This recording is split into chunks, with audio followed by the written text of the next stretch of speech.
My name is Dave Luza, and you have reached Luzapalooza. And today we have a special guest, or maybe I am the special guest on your channel. Ladies and gentlemen, please a warm welcome for Mr. Peebles. Hello, I'm Mr. Peebles. Welcome to MP Plays, and welcome to Dave, who's a guest over here on my channel today. Mr. Peebles, am I calling you Mr. Peebles? Yeah, I feel like a student now. Some people call me just MP for Mr. Peebles. I am a teacher. I teach 3 to 11-year-olds. I'm a specialist computing teacher, and I basically don't want the children to start using my first name. It would be very peculiar, and having to try and explain to my colleagues why the pupils all call me by my first name would be weird. So today we have a special video for you because we thought about what if you don't own any board games, you just dipped your toe into the hobby and you don't know where to start. We are here to help you. We set a budget of 100 euros, 100 pounds, $100. And what I did, I created 2 lists. One list is if you would go online and find an online retailer. I looked at Amazon just because it's easiest. And see what games would be great to buy. What would you get for 100 euros? I am based in Germany. I am Dutch, however. I will never stop telling people that I am Dutch. So I did that, and I took I created a list of games that I could buy today over on eBay Kleinanzeigen, which is the German word for like Craigslist or Gumtree in England. Gumtree, yeah.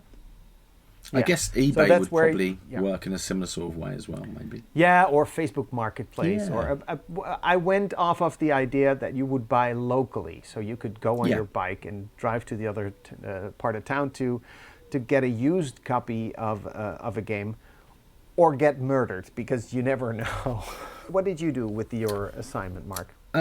So I looked at sort of creating bundles of games. I've gone for like a sort of an essential gateway bundle. So if you're very new to gaming and you're looking to sort of play some quite popular games that people have sort of become sort of modern classics, this is sort of what we've gone for with that bundle. The second one is more of a cooperative and strategy bundle. So if you're looking to play games with people or your sort of colleagues or your family or your friends, and you don't want to have to be against each other, so cooperative games are out there for that. And then the last one is like a variety bundle where I've sort of gone for a selection of different games that show you different parts of how modern board gaming actually sort of work now. So let's start with the essential sort of gateway bundle. Gateway games, I think, are a bit of a weird sort of way of saying sort of a selection of games. You don't sort of, you don't get into watching films and say you want to be, what's a gateway film to get me into watching films? It's a very peculiar sort of way of saying it, but it sort of does stick in my mind because I guess a lot of people might say gateway game is something which can be played with newer players going right through to experienced ball gamers. And quite often these games are what we'd call in the hobby an evergreen. So they've been around for a little while, and they keep on producing them. So it's not like we're none of these games where I'm going to mention here you're going to struggle to get hold of. You'll probably be able to find that you can almost pick them up at sort of regular stores nowadays, even in maybe supermarkets and places like that, which is quite interesting. So the very first game I went for was Ticket to Ride. There are a variety of different versions of Ticket to Ride. I actually looked onto Amazon for this one. This was one of the better pricings I could find. And it looked about £31, and as it is on Amazon, often there's some weird little dots at the end, so .14 for me here in the UK. But hey, maybe yours is going to be more of a traditional .99 or a round number. I would say if we go Ticket to Ride on this list, I would go for the Europe map. It adds a couple of more rules, but gives way more depth and strategy into playing Ticket to Ride.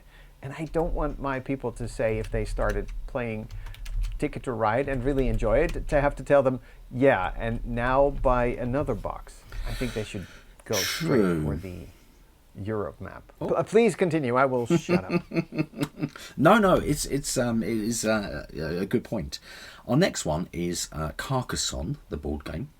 Carcassonne is another one of these expandable games where you can buy sort of modules, sort of add-on modules, and they're all very reasonably priced. Here in the UK, Carcassonne cost about £30, brand new. The location I looked for this one was in sort of a retailer called Argos here in the United Kingdom. So very easy to pick up, or you could get it delivered, but there will be a slight additional cost to that. I think people would really enjoy this game. I think so too. I would say caution on the expansions, because there's no end to the amount of expansions that you can get for this game, but then you're just doing that, adding stuff just to add stuff. The game turns longer because you've got more tiles, there's more rules, like, oh, what did this tile do again? As we are talking about people who are just starting to play board games, go for the base game of Carcassonne. 100%. And if you enjoy that, slowly think about it. And then ask us first which expansion you're going to get, because don't get all of them. Don't get the big box, because you will be overwhelmed. But a great pick, Carcassonne, yeah. And then my third game, now this one brings us into about the £78 mark as of today. So that gives you a bit of flexibility at the end to be able to look at some of the other games I'm going to mention in the other bundles and go, ooh, I like the sound of that game. I'm going to just move that into bundle one as well to round it out to that £100 mark. And that one is Codenames. I'm looking at the new 2025 edition of Codenames. Codenames is sort of a word deduction game where you're trying to explain to people and get them to guess a particular sort of tile that's got a word on it by giving them descriptions and sort of prompts without sort of obviously mentioning the word that you're trying to get them to go towards. And it is two rival teams. So you've got a spy master on each of the teams, and they're sort of leading up their team. And then the people on their team are trying to sort of guess what you're trying to get them to go to.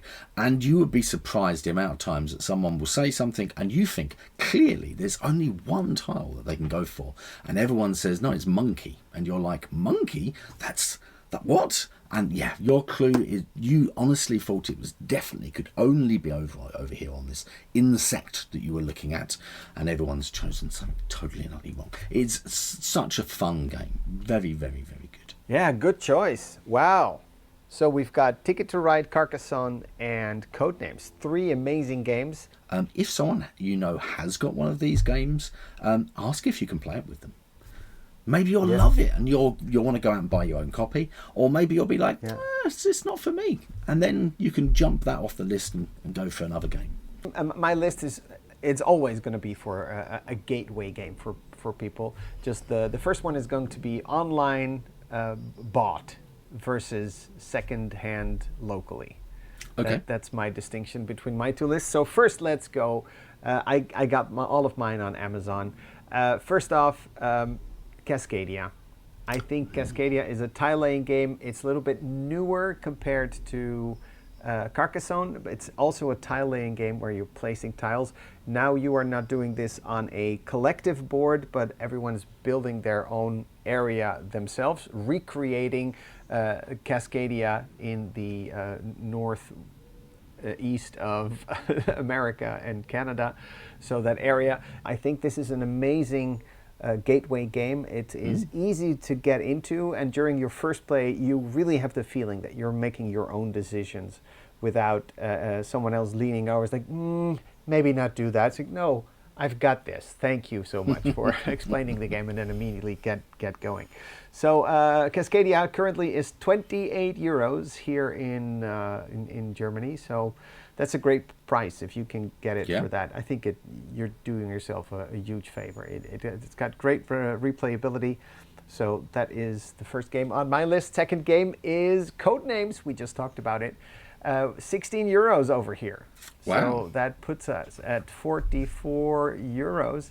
Then I found a great co-op game where Codenames I think is more of like a party game. You can play Yeah. that with at least 4 people, so 4 and up. It goes right up to 10 or 20. You can sit around and play this game with your whole family and everyone living in the street because everyone's giving tips. Like, oh no, I think that if they just said wheel, I think they mean bike, and they probably not mean I don't know, radio. But it has a wheel too. You're tuning it. Yeah, that's might be true. But so everyone has opinions on it. So Codenames is my second game. The third game is a co-op game. Is Bomb Busters. Oh. I think Bomb Busters is such a great way to get people together to puzzle. You're a team of bomb diffusers. It's very comical. It's very light, and you're not allowed to talk about the tiles that you have in front of you, but you need to connect them to everyone else's. It is very exciting. If it goes wrong, it goes wrong, and you try again. But you're working together, and I think that's something that is great for people to start into board games. We're all in the same boat, so we're not competing. We don't have that feeling that we need to do better.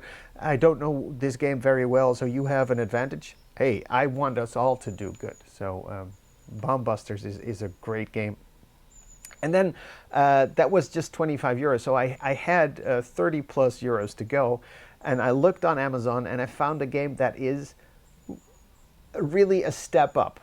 Okay. So we've got these easier games, and Yeah. I chose Anno 1800, which is definitely no longer a gateway game. This is okay, we're playing this game. Yeah. I would highly recommend this game as a two-player game, but it's overwhelming, but it has that idea that someone might have played the video game Anno 1800, which is like this.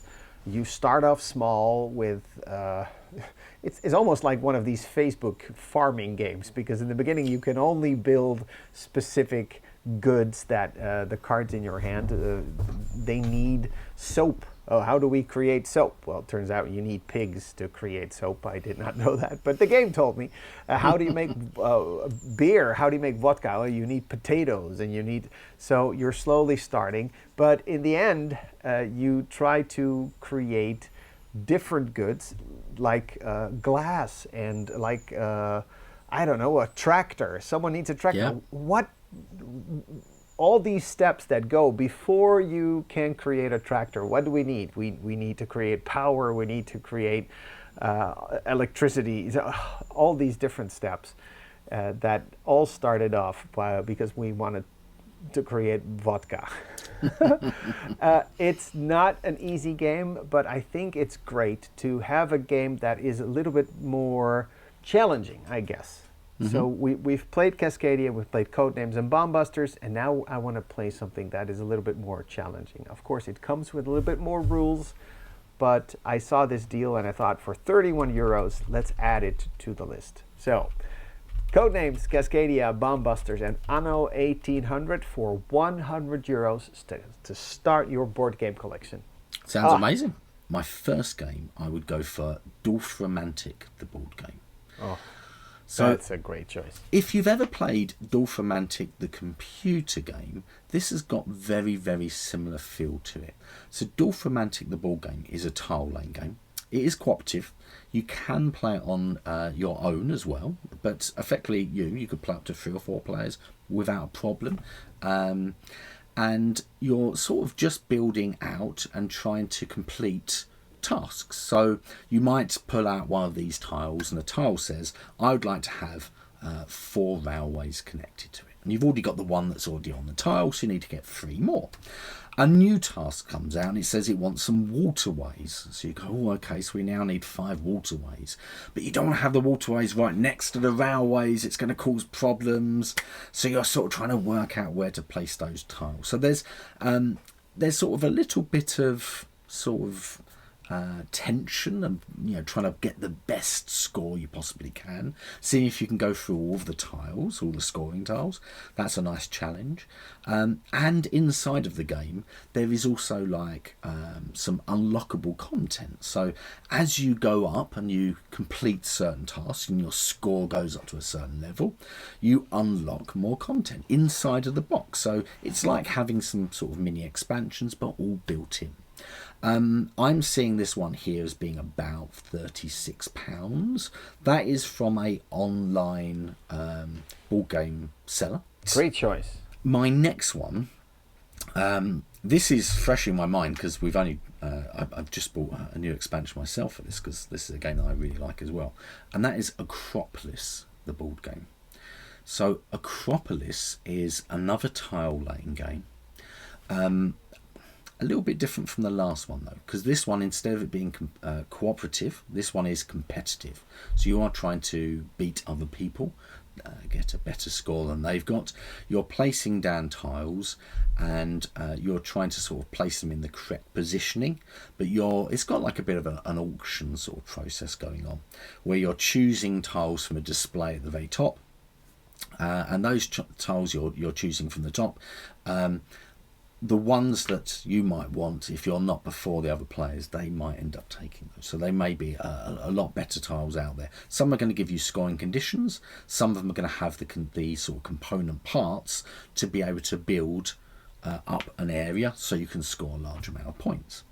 And you are building up a city, basically. That's the idea. And you can even layer tiles on top of each other. And as you do that, it sort of multiplies the scores as well. I'm seeing that one here at the moment for about £25, and I have to say that's a bit of a steal of a game. And then a pretty new game to me, but it has been on the market for a little while, a smaller game, and that is Sea Salt and Paper, the card game. Oh yeah. So it is a sort of a tiny game. It's like literally a box of cards, and it's got these wonderful illustrations of origami on the actual cards. Lovely game. Also, it's small enough to put in your pocket, and you could easily play it like on a small table. I think you could probably even play it like on a train or a plane at 2 players without a problem at all. Yeah. And as I said, that one's in the UK, it's about £12 at the moment. And then something that's been around for a little while, but this is something that I know it can sort of go across with lots of different ages, which I think is quite interesting, and that is the Dixit board game. Yeah, so Dixit has actually just had a brand new refresh for Dixit that's just come out, and it is a storytelling game using dreamlike surreal artwork. That's all their description there. Right, yeah, so that's the more of a Euro modern bundle of games. I think that's probably a selection I might choose myself if I was new into the hobby. It's a great set. I'm kind of done with Dixit. I loved it. I had all the cards, but at some point I wanted to have a little bit more of a crunchy experience myself too. Because it's more of it's not an activity, but the points don't really matter. That's what I think. It's more of a fun experience with a sort of game as an overlay. But that's not necessarily always a bad thing. No, that's true. Especially if you take into account, you're getting inside that bundle also Dorfromantik, Acropolis, and Sea Salt and Paper. So you've got a crunchier game, a co-op light game. We've now got sort of more of a partyish game, and Sea Salt and Paper is just a really sort of pleasant little card game that it is doesn't detract from whatever you're doing. So you could easily while you're waiting for your food to arrive at a restaurant, you could probably easily get a quick little game out if you wanted to. So true. Well, my last list is a list of games that I was able to buy for €100 in total over on eBay, like eBay Kleinanzeigen, local eBay, or Facebook Marketplace. Games that I thought, this would be awesome if I would start my collection with just these games. How happy would I be? First game I had to put on the list that I found for €15, My City. So first off, buying a game like My City used is going to be interesting because there are loads of Yes. envelopes in the game and stickers, and it's like, oh no, has someone played through the game? And of course, the description said we only played the first game once. All the other envelopes are still completely packed away, so don't worry about it. So this looked for 15 euros like a steal, like because the first game nothing has happened and we're all fine. You can still play the game completely and enjoy it. It is a tile laying game where there's a bingo element, like someone is drawing a card and everyone is that card has a tile on it, and now everyone looks for that tile in their own supply and places that on a empty city board. There's a river in between, and you are not allowed to build over the river, but you can build adjacent to each other. So slowly your town will build. And as the game progresses, you are slowly introduced to new rules. In the beginning, you just want to fill the board as good as you can. But in the second game, the rules change a little bit. And they say, okay, but now try to connect colored buildings of the same color, put them next to each other. So you want to have your red buildings there. You get 1 point for each connected red building. And then yellow buildings there. So you're puzzling a little bit more. And every game, the game evolves a little bit, and you are introduced to small new rules that still stay exciting. Like the second thing you'll find is there's a well now, and the well wants to be connected to 4 different buildings. So you're adding these stickers on your board. It's very exciting. It is a legacy type game because the things you do during one game reflect on later games. So now there's a well, and it's going to be there probably forever. So exciting for 15 euros. My City on my buy local games list. Then I found Raccoon Tycoon for 13 euros. That was a steal. That is a steal. It is a fairly big box of a game that is not that hard to understand.